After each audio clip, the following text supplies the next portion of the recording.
Halo semuanya, jumpa lagi bersama aku dari saya Sotrawan. Dan kali ini bisnis saya di Mangkunegaran Solo. Kita mau jalan-jalan di sini. Nanti kita juga ada lagi masih bunganya perjalanan bisnis. Mungkin nanti ada beberapa part yang kita nggak bisa shoot ya. Yang penting nanti kita buat aja dulu berangkat kemana. Oke, langsung aja.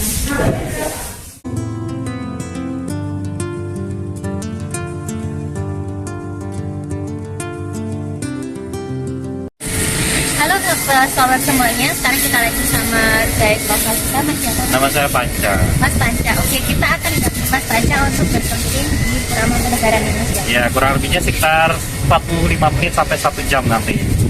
Jadi kita boleh masuk ke sana, nanti ada gambar-gambar yang bisa disajikan nanti. Keren ya Mas ya? Pasti dong, Oke. nggak nyesel untuk berkunjung ke sini. Oke, langsung aja kita Iya. ikuti ya.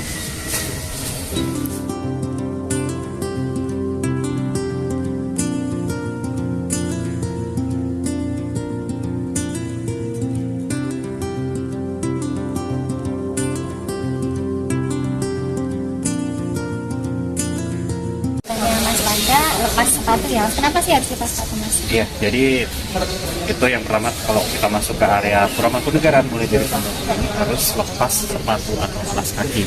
Itu berkaitan dengan karena yang pertama di sini lantai dari Istana Mangkunegaran ini adalah marmer yang dulunya didatangkan dari Italia dan sekarang itu masuk kategori langka ya.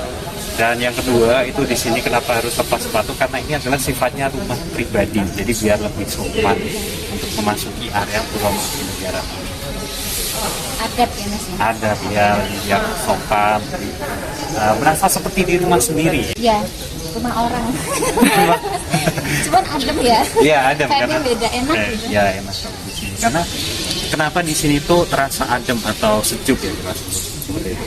Karena di sini yang pertama bangunannya itu tinggi, jadi tingginya di atas. Kalau itu kan yang bagian tengah itu sekitar 8 meter ya, ini sekitar 3 meter. Nah jadi karena bangunannya ini tinggi, jadi untuk apalagi di sebelah selatan itu tadi luas, jadi anginnya itu bisa langsung masuk ke sini dan itu terasa sejuk. Gimana? Kita langsung masuk yuk. Nanti saya jelaskan juga. Oh ya, saya hampir lupa ya biar nggak ketinggalan juga. Di sini ada 4 patung ya. 4 patung ini didatangkan dari Jerman. 4 patung ini dari Jerman. Dulu di era Kanjeng Gusti Mangkunegara keempat pada tahun sekitar 1853. Untuk bahan materialnya ini terbuat dari perunggu pada bagian depan dan semen pada bagian belakang. Jadi 2 di depan itu perunggu, 2 di belakang semen. Nah singa ini sebenarnya melambangkan kayak seorang penguasa. Kalau kita perhatikan pada bagian depan ini melihat ke arah yang berbeda. Maksudnya adalah seorang penguasa atau pemimpin itu harus bisa mengayomi rakyatnya. Jadi ketika mau mengambil keputusan harus dipikirkan dulu sisi positif dan negatif. Ya kita langsung naik ya Mbak.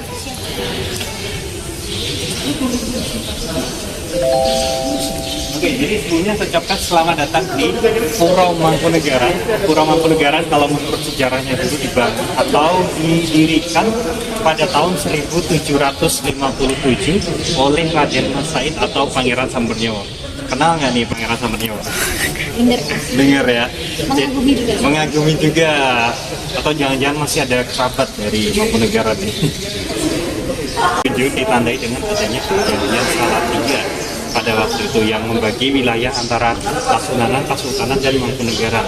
Nah, untuk Mangkunegaran pada waktu itu mempunyai wilayah kekuasaan yang meliputi Kabupaten Karanganyar.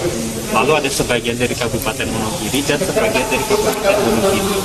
Nah, walaupun pada waktu itu Pura Mangkunegaran ini memiliki wilayah kekuasaan dan boleh menjalankan pemerintahan secara independen, tapi secara status ini memang masih di bawah dari keraton. Nah, ada beberapa persyaratan di Pura Mangkunegaran pada waktu itu ketika didirikan. Yang pertama, di sini tidak boleh mempunyai 2 alun-alun. Nah, tadi pas kita masuk ke sini nggak ada alun-alun ya. Terus di sini juga tidak boleh mempunyai singgasana atau kursi tahta untuk raja. Dan sebagai pemimpin tertinggi di Pura Mangkunegaran itu tidak boleh menyandang gelar sunat atau sultan. Gelarnya di sini hanya sebatas KGPAA, yaitu Kanjeng Gusti Pangeran Adipati Aryo Mangkunegaran. Gimana? Ada pertanyaan dulu mungkin? Belum ada? Dan secara bentuk bangunan di Pura Mangkunegaran ini mengikuti bangunan khas Jawa ya pastinya ya. Yang pertama ada Pendopo Ageng. Pendopo Ageng Pura Mangkunegaran ini merupakan bangunan pendopo terbesar di Indonesia yang bisa menampung lebih dari 1.500 orang. Di Pura Mangkunegaran sendiri ini dibagi menjadi 3 bangunan utama ya. Ada pendopo, ada paringgitan, dan dalem ageng. Tapi di sisi kanan dan kiri juga ada area, yaitu di sisi kanan itu ada Keputran atau Balai Peni yang saat ini dijadikan sebagai tempat tinggal bagi keluarga Mangkunegaran. Lalu di sisi kiri ada Keputren atau Balai Warni yang konon Balai Warni itu digunakan sebagai tempat tinggal bagi para putri dari Istana Mangkunegaran.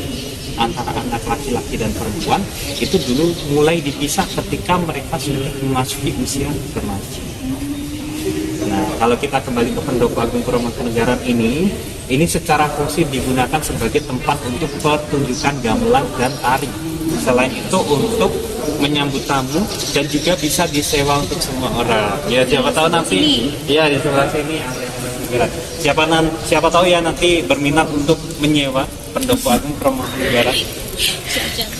Tapi bukan untuk acara pernikahan, mohon maaf. Kalau untuk pernikahan tidak boleh. Misalnya untuk acara reuni. Terus kalau udah punya perusahaan pengen mengadakan grand opening atau launching produk bisa sewa di sini minimal untuk 50 orang. Iya. Company bukan untuk Nikahan. Bukan untuk pribadi. Itu nggak boleh. Di sini terdapat 3 seperangkat gamelan.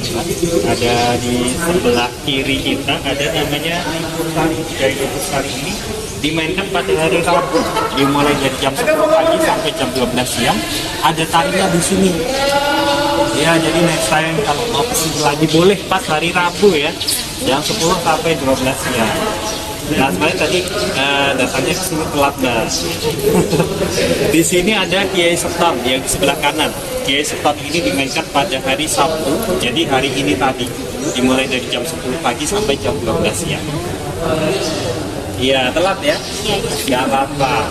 Kita buka setiap hari, kecuali pas libur Lebaran gitu kita sehari. Kita lanjut, ada gamelan ketiga di sebelah utara itu namanya Kiai Tanjung. Kiai Tanjung digunakan untuk acara-acara resmi seperti pas kemarin untuk pengunjungan Kanjeng Gusti Mangkunegara ke-10. Itu untuk mengirim tari.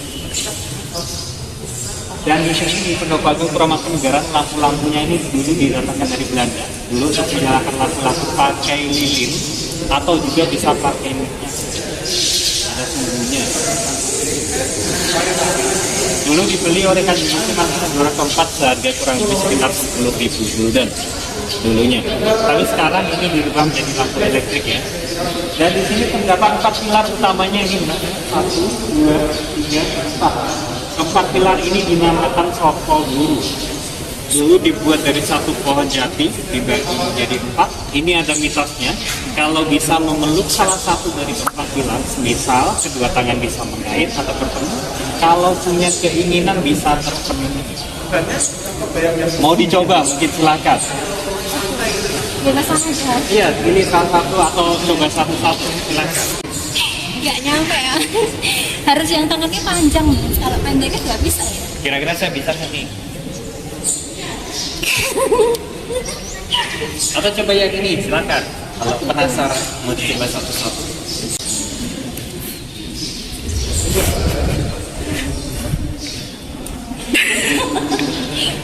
Tetap nggak bisa.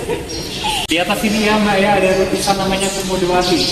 Dia bermotif batik, lalu pada bagian tengah-tengah ini terdapat 8 warna yang berbeda-beda api. Jadi menurut kepercayaan orang dulu, dari 8 warna ini mempunyai makna mencegah dari berbagai hal. Jadi kayak ini simbol semangat yang disebut orang-orang dulu untuk mencegah dari berbagai hal. Ada warna putih untuk mencegah dari hawa nafsu. Lalu ada warna orange untuk mencegah dari pikiran takut. Ada warna merah untuk mencegah dari pengaruh jahat atau pengaruh setan. Ada warna ungu untuk mencegah dari pikiran negatif. Lalu ada warna kuning untuk mencegah dari mengantuk. Ada warna biru untuk mencegah dari musibah, hitam untuk mencegah lapar, dan terakhir ada warna hijau untuk mencegah dari pikiran stres, frustasi ataupun depresi.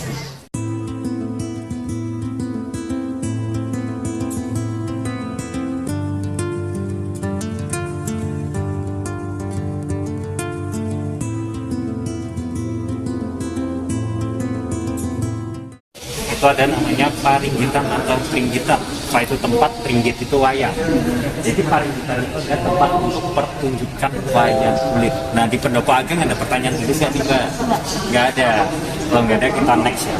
Sebelumnya itu ada sebelum dari Mangkunegaran MM. Lalu ada angka 1866, itu adalah waktu selesai dari pembangunan serangkaian bangunan Istana Mangkunegaran di era Kanjeng Gusti Mangkunegoro keempat pada waktu itu. Lalu kalau kita turun ke bawah, ada simbol kita merah putih. Merah itu melambangkan bumi, putih itu langit. Nah, dari langit menurunkan air hujan ke tanah. Dari tanah akan tumbuh tanaman padi sebagai sumber pangan dan tanaman kapas sebagai sumber pakaian. Kebutuhan pokok manusia yaitu sandang dan pangan. Yang padi dan kapas. Jadi ini juga diadopsi dengan simbol-simbol sekarang ya, kayak organisasi atau apa pasti padi dan kapas. Memang tujuan organisasi pasti memberikan kayak kesejahteraan untuk setiap anggotanya, kayak koperasi juga. Nah, antara bangunan pertama dan bangunan kedua Paringgitan itu ada jalan pemisahnya di sini. Di sini ini adalah jalan pemisah antara Pendopo Ageng Puromangkunegaran dengan Paringgitan. Dinamakan Paretat atau Pangaretan. Digunakan dulunya sebagai tempat perlintasan kereta kuda atau kereta kencana. Ya. Jadi nanti pas di dalam ini ya, di dalam itu adalah rumah utamanya atau rumah intinya. Di depan Paringgitan ini terdapat dua pilar ya, ini dengan motif batik. Motif batik lulungan ini menggunakan teknik pewarnaan sungging. Ini khas sungging. Ya, itu teknik pewarnaan yang digunakan pada wayang kulit. Ini kayu. Tapi warnanya dari emang kayak gini ya? Memang seperti ini. Ini ada merahnya, ya, merah pink. Terus ini hijaunya juga campur lebih ke hijau pekat ini. Nah di sini terdapat patung namanya Bokor Kencono. Bokor Kencono, dua di depan ini didatangkan dari Cina, dua di belakang itu dari Eropa. Ini semacam simbol kayak mengharapkan juga dari simbolnya. Jadi kepercayaan orang-orang dulu. Nah di bangunan Paringgitan di sini terdapat foto dari Kanjeng Gusti Mangkunegoro ke-9 almarhum di sisi kiri. Itu foto lama. Terus di sana ada lukisan dari Kanjeng Gusti Mangkunegoro 7 dan 8 dan foto yang lumayan dari Kanjeng Gusti Mangkunegoro ke-9. Nah lalu di sisi kanan kita ini adalah lukisan dan foto dari istri Kanjeng Gusti Mangkunegoro 7 sampai ke 9. Pada bangunan kedua ini, kalau kita lihat di samping kanan kiri, ini melengkung mengadopsi gaya Eropa ya. Ini di era dulu mulai Mangkunegoro 4 mulai di percampuran. Jadi ada percampuran gaya-gaya Eropa, tapi dengan catatan tanpa menghilangkan bentuk bangunan aslinya ya, khas Jawa. Disebut dengan istilah untuk ngambang. Untuk ngambang, maksudnya adalah untuk itu ikan gabus, ikan kutuk. Itu kan ketika mengambang di air, dia kelihatan punya singgaran namanya. Tapi secara fungsi sebagai jendela ya, sebagai jendela. Jadi ketika ruangan digunakan ini bisa dibuka untuk mengatur sirkulasi udara di ruangan ini biar lebih teduh ya, biar lebih sejuk lagi karena banyak angin yang sampingnya.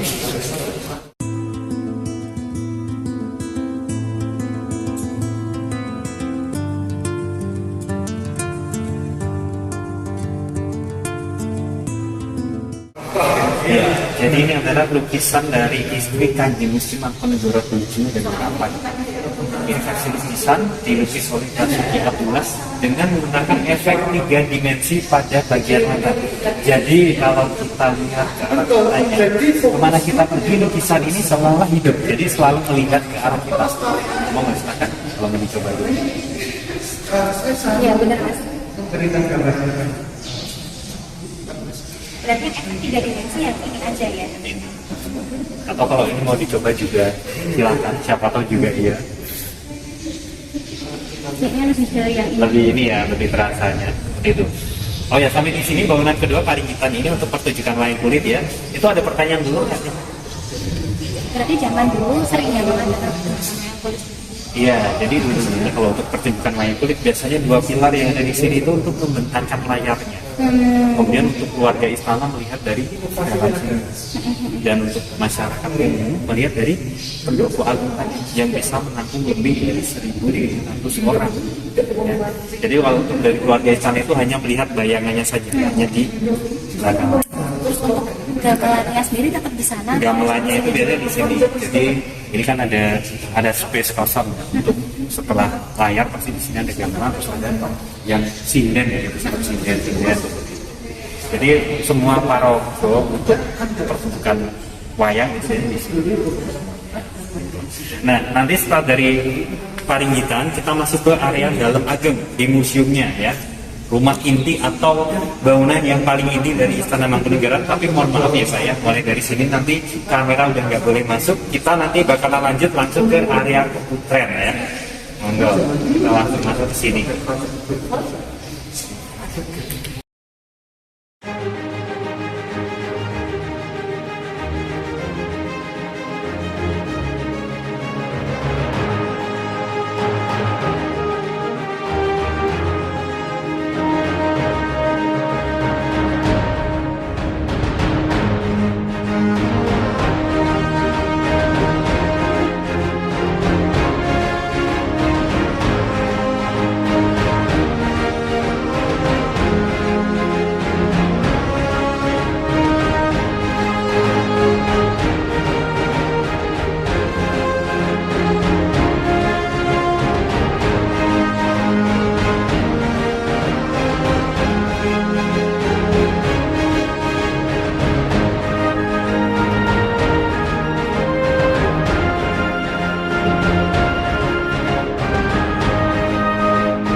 Oke Mbak, jadi kita udah sampai di depan lagi nih setelah kita kunjungan tadi ya dari pendopo, terus ada Paringgitan dan di dalam ageng serta lanjut ke area Keputren terus sampai sini. Kesan-kesan untuk Mbak gimana nih tentang Pura Mangkunegaran? Luar biasa sih, pokoknya Soulers dari manapun baik di Solo maupun luar Solo harus karena vibe-nya pas ngerasain sendiri tuh beda. Kalau kita baca dari referensi itu kayak kurang gitu ya Mas ya. Bisa ngerasain adem lantainya, terus kesenian-kesenian dan beberapa peninggalan entah dari era candi, era kerajaan yang benar-benar masih tertinggal di dalam, tapi sayangnya kita nggak bisa foto atau video ya. Pokoknya cobain sendiri pokoknya, dan nanti bisa langsung sama Mas Manca ya. Iya, nanti informasinya sama lengkap, humble, ramah. Iya, nanti sama siapa saja di sini itu untuk mandunya ramah-ramah kok. Pokoknya buat teman-teman ya semuanya, jangan ragu-ragu buat datang ke Pura Mangkunegaran. Kita buka setiap hari dari jam 8 pagi sampai jam 3 sore. Setiap hari ya? Setiap hari, ya. Atau pas hari Rabu ya Mbak ya, kesini lagi boleh. Nanti bisa lihat tari. Benar. Untuk pengulangan informasi ya Mas, saya lebih noted ke teman-teman untuk yang gamelan setiap hari Rabu dan Sabtu. Kalau untuk hari Rabu itu ada tarinya juga. Ada tarinya juga. Jam berapa sampai jam berapa Mas? Dari jam 10 sampai jam 12 siang. Ya, Sabtunya juga sama ya? Sama. Jam 10 sampai jam 10 sampai 12 siang. Terus nanti kalau pas longgar lagi ya, di depan itu ada namanya sebenarnya itu kantin dari Mangkunegaran, itu menjual minuman khas beras kencur Mangkunegaran. Next time bisa dicoba ya. Oke. Pokoknya yang di Pura Mangkunegaran itu antara modern, klasik, tradisionalnya pokoknya combine jadi satu ada di sini pokoknya. Mantap. Oke, terima kasih Mas Manca informasinya. Semoga sehat, berkah dan bahagia selalu. Amin. Terima kasih juga Soulers. Ya, semoga bisa kesini lagi ya Mbak ya, next time bersama teman-teman lebih banyak lagi. Dan teman-teman yang lain yang nonton video ini boleh datang ke sini. Ditunggu sama Mas Manca. Ditunggu di sini pokoknya. Oke, terima kasih semuanya. Sampai jumpa lagi bersama Lesti di Souling selanjutnya. Rahayu.